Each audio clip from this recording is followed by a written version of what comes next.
Multi bagger portfolio share market से बनाना एक चीज़ है। जो लोग म्यूचुअल फंड में इन्वेस्ट करते हैं उनके लिए सवाल उठता है कि क्या वो कभी मल्टी बैगर पोर्टफोलियो बना पाएंगे। बिल्कुल बना सकते हैं। कुछ बेसिक चीज़ें हैं म्यूचुअल फंड इन्वेस्टर्स के लिए जिनका उनको ध्यान रखना चाहिए और उनको एक मल्टी बैगर पोर्टफोलियो मिल जाएगा। अगर इक्विटी म्यूचुअल फंड है तो एंड ऑफ द डे आपका शेयर मार्केट से ही लिंक रहता है। तो आज हम बात करेंगे इसी बारे में। तो सबसे पहली चीज़, मल्टी बैगर पोर्टफोलियो अगर आपको म्यूचुअल फंड के ज़रिए बनाना है तो एक चीज़ समझ लीजिए, आपको इन्वेस्टमेंट एसआईपी के ज़रिए करना चाहिए और रेगुलर करना चाहिए। मार्केट ऊपर जाए नीचे जाए आपको एसआईपी से ही इन्वेस्ट करना है। एसआईपी में दो चीज़ें हो सकती हैं। अगर आपका इनकम टैक्स कटता है, अगर आप इनकम टैक्स की रेंज में आते हैं तो आप एसआईपी कर सकते हैं। ईएलएसएस फंड में ईएलएसएस फंड आपको 14-15% का रिटर्न दे देते हैं 10 साल के पीरियड में, लॉन्ग रन में। तो आपको एक अच्छा कंपाउंडिंग रिटर्न मिलता है। 14-15% के रिटर्न का मतलब ये है कि 15,000 रुपये 15% के रेट पर 15 साल के लिए आप जमा करेंगे हर महीने, तो आपको 1 करोड़ रुपए मिल जाएगा। ये है कंपाउंडिंग की पावर। तो ईएलएसएस में जो आपका जो टैक्स सेविंग की ही जो बात है, अगर आप 15,000 रुपये करते हैं यानी 1,80,000 रुपये मान लीजिए करते हैं जमा, तो आपको सिर्फ उसी से आपको मोटा मोटा 1 करोड़ रुपये मिल जाएगा आपकी सिर्फ टैक्स सेविंग के ज़रिए। और जो टैक्स सेविंग होगी वो अलग। तो पहली चीज़ तो ये है। दूसरी चीज़, आपको म्यूचुअल फंड में मल्टी बैगर रिटर्न चाहिए तो आपको क्या नहीं करना चाहिए। पहली चीज़, इंडेक्स फंड का परसेंटेज या तो कम कर दीजिए या ख़त्म कर दीजिए। मल्टी बैगर चाहते हैं तो आपको रिस्क थोड़ा लेना पड़ेगा। हाँ, आप ये रिस्क उठा सकते हैं या नहीं उठा सकते हैं, इसके लिए आप किसी रजिस्टर्ड इन्वेस्टमेंट जो आपको सलाहकार हैं सेबी से रजिस्टर्ड, उनकी सलाह ले सकते हैं। हमारी बात, हम आपको किसी फंड का पोर्टफोलियो का नाम इसलिए नहीं बता रहे हैं क्योंकि हम रजिस्टर्ड सलाहकार नहीं है। हम आपको एक मोटा मोटा आइडिया दे रहे हैं जानकारी के लिए। इसके आगे की रिसर्च आप खुद करिए, किसी जानकार से निवेश लीजिए, किसी जानकार से सलाह करिए, उसके बाद आगे बढ़िए। तो सबसे पहली चीज़, ईएलएसएस में अगर आप इन्वेस्ट कर रहे हैं तो आपको बिल्कुल ईएलएसएस में इन्वेस्ट करना चाहिए। उससे आपका टैक्स भी बचेगा और 14-15% का रिटर्न आपको आसानी से ईएलएसएस में मिलता है। दूसरी चीज़, इंडेक्स फंड का रिटर्न आप बिल्कुल कम कर सकते हैं या आप बिल्कुल उसको ख़त्म कर सकते हैं। क्यों? मल्टी बैगर पोर्टफोलियो बनाने के लिए आपको दो चीज़ें चाहिए होती हैं। पहली चीज़, आपको इंडेक्स को बीट करना है। अगर निफ्टी 10 साल में 12% के हिसाब से कंपाउंड हुआ है तो आपको कम से कम 12.5-13% कम से कम चाहिए। अगर आप जितना ज़्यादा से बीट कर देंगे, आप 12 की जगह 15 कर देंगे, 20 कर देंगे, जितना कर देंगे उतना आपका मल्टी बैगर पोर्टफोलियो बनता जाएगा। दूसरी चीज़, आपको अपना कैपिटल नहीं खोना है। कैपिटल नहीं खोने का मतलब ये है कि जब मार्केट बहुत नीचे जा रहा हो, आपकी एसआईपीज़ लाल में दिखाई देने लगे कि आपकी घाटे में जा रही हैं। अभी तक आप एसआईपी में 1 लाख रुपए लगा चुके हैं और वो रह गई हैं 80,000, फिर भी आपको पैसे लगाते जाना है। तो ये काम आपको करना है लगातार। तीसरा, आपको लंबा समय देना है। मल्टी बैगर पोर्टफोलियो कोई भी हो, चाहे बजाज फाइनेंस हो, आईटीसी हो, कोई भी हो, उन सब की बात ऐसे ही होती है कि अगर आपने 20 साल का समय दिया होता तो 20 साल का समय दिया होता तो आपको रिटर्न मिलता, तो आपको समय देना पड़ेगा। समय की कोई रिप्लेसमेंट नहीं है।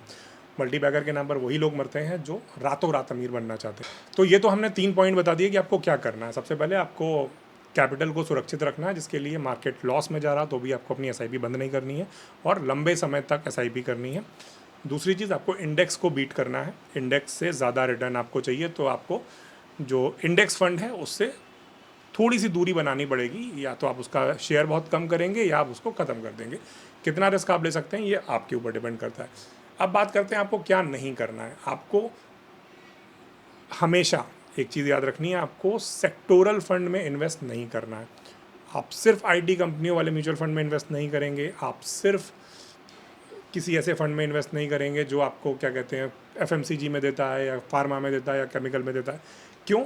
आज की तारीख में आपको लग रहा है कि अगले 2-3 साल केमिकल सेक्टर बहुत आगे बढ़ेगा। हो सकता है बढ़े और हो सकता है 2-3 साल की जगह 4-5 साल बढ़े, लेकिन सेक्टर रोटेट होगा, उसके बाद कोई और चीज़ आ जाएगी। एक समय पर आईटी ने मल्टी बैगर रिटर्न दिए, फिर एफएमसीजी दे रहा है, कल को केमिकल देगा, कल को ऑटो देगा। तो ये सेक्टर बदलते रहते हैं। अगर आप एक सेक्टर का म्यूचुअल फंड लेंगे तो वो लंबे समय में, मान लीजिए 15 साल में वो 2-3 साल उसने बहुत अच्छा रिटर्न दिया, लेकिन बाकी के 10-12 साल उसने अच्छा रिटर्न नहीं दिया या इंडेक्स से बिलो एवरेज रिटर्न दिया या इंडेक्स के बराबर रिटर्न दिया। इसका मतलब ये होगा आपका जो रिटर्न है वो कम रह जाएगा, हो सकता है सिंगल डिजिट रह जाए। तो आपको किसी भी एक सेक्टर के फंड में इन्वेस्ट नहीं करना है। बहुत क्लियर। किसी भी एनएफओ में इन्वेस्ट नहीं करना है ये सोच के कि ये बहुत बढ़ जाएगा। एनएफओ आईपीओ में फ़र्क होता है। एनएफओ का मतलब ये नहीं है कि वो बहुत ज़्यादा ग्रोथ करेगा। एनएफओ अगर आपको लगता है बहुत अच्छा लगेगा, फ़ंड की परफॉर्मेंस बहुत अच्छी होगी तो कर सकते हैं, लेकिन हमें नहीं पता होता कि फ़ंड कैसा परफॉर्म करेगा, तो एनएफओ में इन्वेस्ट नहीं करना है। मोटे मोटे तौर पर ये नियम है। तीसरा नियम, आपको बहुत ज़्यादा फंड्स में इन्वेस्ट नहीं करना है कि इसमें भी लगा दें उसमें भी लगा दें, नहीं। गिनती के फ़ंड रखिए और कन्विक्शन रखिए, ठीक है। ये 3 चीज़ें आपको नहीं करनी है। अब कुछ और बातों का ध्यान रखना।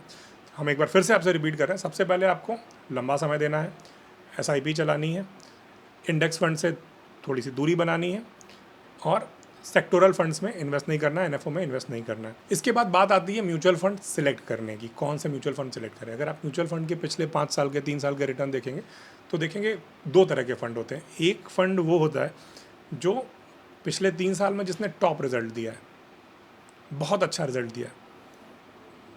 अगर एवरेज कैटेगरी रिटर्न 15% का है तो वो 25% रिटर्न दे रहा है, 22% रिटर्न दे रहा है, और उसके बाद फिर वो एकदम से गिरता है और वो एवरेज से बहुत नीचे चला जाता है, अंडर परफॉर्म करने लगता है। कैटेगरी का एवरेज चल रहा है 15%, वो दे रहा है आपको 10%, 12%, 8%।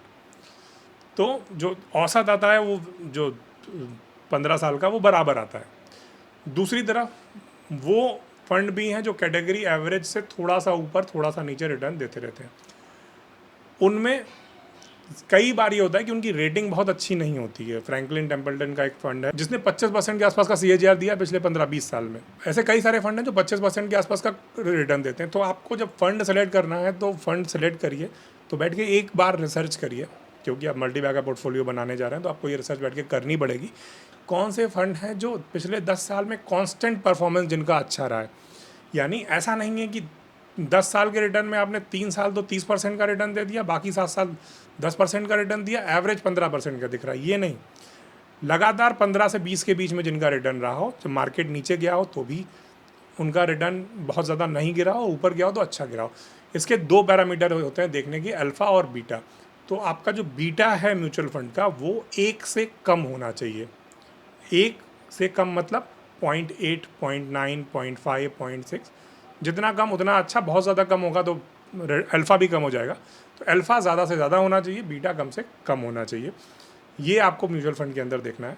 इसके बाद आखिरी चीज़ एक समझ लीजिए कि आपको मल्टी बैगर पोर्टफोलियो कैसे मिल जाएगा। आप एसआईपी करेंगे, 20% का अगर आप सीएजीआर जनरेट कर सकें, या 15% से 20% के बीच में कुछ भी जनरेट कर सके, 15.5 से लेके और 20 तक कुछ भी, 20 से ज़्यादा होगा तो आप राजा बन जाएंगे, लेकिन 15 से 20 के बीच में कुछ भी करेंगे, 15 साल के अंदर अंदर आप करोड़पति बन जाएंगे अगर आपने 15,000 के आसपास की एसआईपी की। और आपको, हाँ, अगर आप एसआईपी आज की तारीख में 2,000, 3,000 रुपये से शुरू कर सकते हैं तो आपको अगली साल उसमें भले ही 50 रुपये, 100 रुपये, जितना मिनिमम बढ़ा सकते हैं उस एसआईपी को उतना बढ़ाइए, लेकिन बढ़ाइए ज़रूर। और ये मत करिए कि आज इस फंड में जा रहे हैं, साल भर बाद आपको लग रहा है कि दूसरा फंड ज़्यादा रिटर्न दे रहा है तो उसमें चले जाएंगे। ये मत करिए।